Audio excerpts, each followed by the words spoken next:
हमारी खुशी का आज ठिकाना नहीं है। जब स्वायत्त सम्माननीय विशेष एनआईए न्यायालय ने निर्णय सुनाया तो उसी वक्त हमने न्यायालय का आभार व्यक्त किया और उनको बहुत ही हृदयता से निस्वार्थ भाव से कहा कि आज हमारा पुनर्जन्म हुआ है।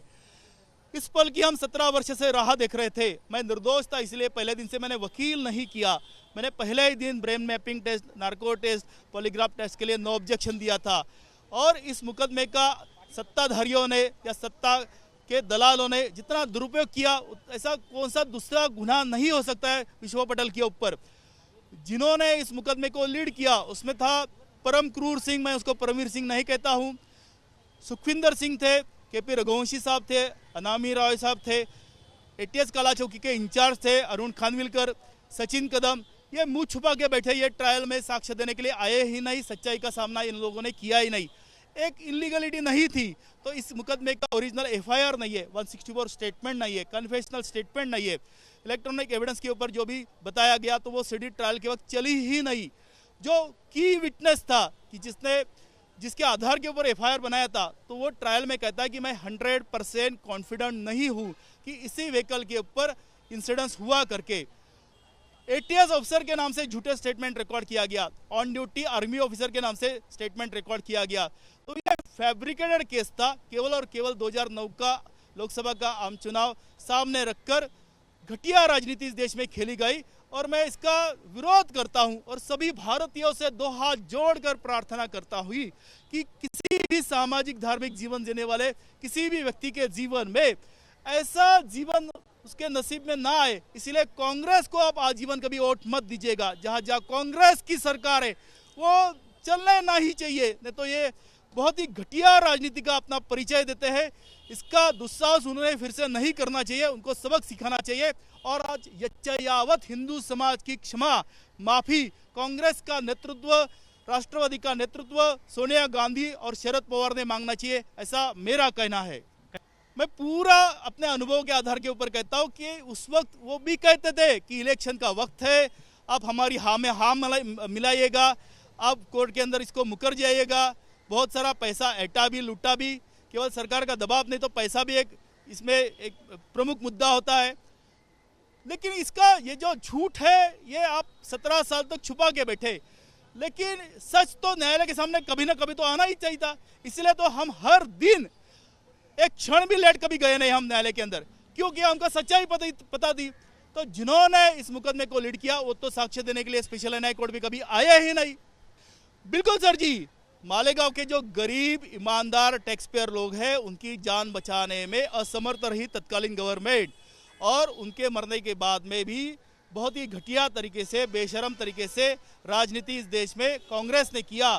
तो बहुसंख्यक हिंदू समाज के साथ भी विश्वासघात किया और मुस्लिम समाज के साथ, अल्पसंख्यक समाज के साथ भी छल किया।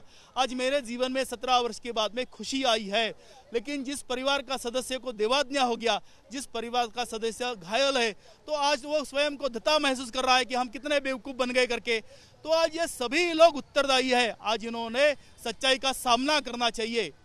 हम हर बार कहते हैं कि हम 10 बार मरने के लिए तैयार हैं, लेकिन हम भारतीयों के, हम सनातन धर्मावलंबियों के प्राण हमारे सनातन पवित्र हिंदू धर्म में है, इस परम पवित्र भगवा में है। आप किसी भी मुद्दे की राजनीति कीजिएगा, लेकिन हमारे आस्था के, हमारे जो प्रतीक है उसके आधार के ऊपर आप कतई राजनीति मत कीजिएगा। तो 2014 में कांग्रेस को थोड़ा सा सबक मिला है, लेकिन फिर से कांग्रेस सत्ता में ना आए। इसीलिए बहुसंख्यक हिंदू समाज ने अपना राष्ट्रीय कर्तव्य हर बार हर इलेक्शन में निभाना चाहिए। ऐसे ही मैं प्रार्थना करता हूं, हिंदुत्व की विजय सुनिश्चित है, हम हर बार जीतेंगे, बार बार जीतेंगे, क्योंकि हम धर्म के साथ है। यतो धर्मस्ततो जयः। ओम नमः पार्वती पतये, हर हर महादेव। बहुत बहुत धन्यवाद। स्वतंत्र भारत की इस पवित्र माटी के ऊपर पहली बार किसी राष्ट्रभक्तों को, धर्मनिष्ठों को और संत जनों को आतंकवाद शब्द के साथ हमारा जो आराध्य श्रद्धा का जो प्रतीक है परम पवित्र भगवा और हिंदू शब्द को विश्वा पटेल के ऊपर बदनाम किया कांग्रेस ने। कांग्रेस का शीर्ष नेतृत्व राज्य का और केंद्र का, उसमें प्रमुखता से है शरद पवार, दिग्विजय सिंह, सुशील कुमार शिंदे, शिवराज पाटिल, शकील अहमद, अहमद पटेल, सोनिया गांधी, राहुल गांधी। इन्होंने 2009 का आम चुनाव सामने रखकर ऑन ड्यूटी कर्नल ऑफिसर को, अपने ही सरकार के लिए काम करने वाला ऑन ड्यूटी कर्नल को इस मुकदमे में आतंकवादी बनाया, रिटायर आर्मी ऑफिसर को आतंकवादी बना के 17 साल जिंदगी बर्बाद किया, जिसने 93 ब्लास्ट के पश्चात इसी मुंबई की लोगों की जान बचाने के लिए अपना कर्तव्य का निर्वहन किया था। तो इतना झूठा, इतना फैब्रिकेटेड मुकदमा दुनिया में कहीं पर भी नहीं है। केवल आरोपी ही एलिगेशन नहीं कर रहे, तो विटनेस भी कर रहे, ऑन ड्यूटी आर्मी ऑफिसर भी कर रहे। और इस मुकदमे का ओरिजिनल एफआईआर गायब है, 164 स्टेटमेंट गायब है, एफिडेविट गायब है, कन्फेशनल स्टेटमेंट गायब है। जो इलेक्ट्रॉनिक एविडेंस के नाम के ऊपर जो हमको बताया गया था, वक्त के ऊपर ट्रायल में वो चला ही नहीं। जो एटीएस का मेन विटनेस था कि जिसने बोला कि जिसका स्टेटमेंट था कि मैंने जब स्पॉट के ऊपर गया तो मैंने ऐसा ऐसा देखा, लेकिन जब साक्ष्य देने के लिए आया तो वो कहता है कि मैं 100% कॉन्फिडेंट नहीं हूं कि यहीं पर ऐसा ही ब्लास्ट हुआ करके। तो 40 विटनेस जो हॉस्टाइल हुए उसमें प्रमुखता से आर्मी ऑफिसर है, लेमैन नहीं है। तो एक आम आदमियों को तो परेशान किया ही किया है, लेकिन जो गवर्नमेंट के लिए काम कर रहा था, जिसके बदन के ऊपर वर्दी थी, उनको भी इस मुकदमे में प्रताड़ित किया गया, अपमानित किया गया, केवल और केवल क्षुद्र राजनीति के लिए। इस देश की कांग्रेस ने बहुसंख्यक हिंदुओं के मतों के आधार के ऊपर दशकों तक सत्ता का उपभोग किया, लेकिन इसी हिंदू समाज के साथ विश्वासघात किया। विश्व पटेल के ऊपर जो भी बम विस्फोट होता है उसका कोई भी समर्थन नहीं कर सकता है। ये कायराना हमला है। इन गुनहगारों को तत्काल सजा मिलनी चाहिए थी, लेकिन राजनीति के लिए इस मुकदमे का बहुत ही गलत इस्तेमाल किया गया। टैक्स पेयर का पैसा 17 वर्ष बर्बाद किया, इसके लिए कौन जिम्मेदार है?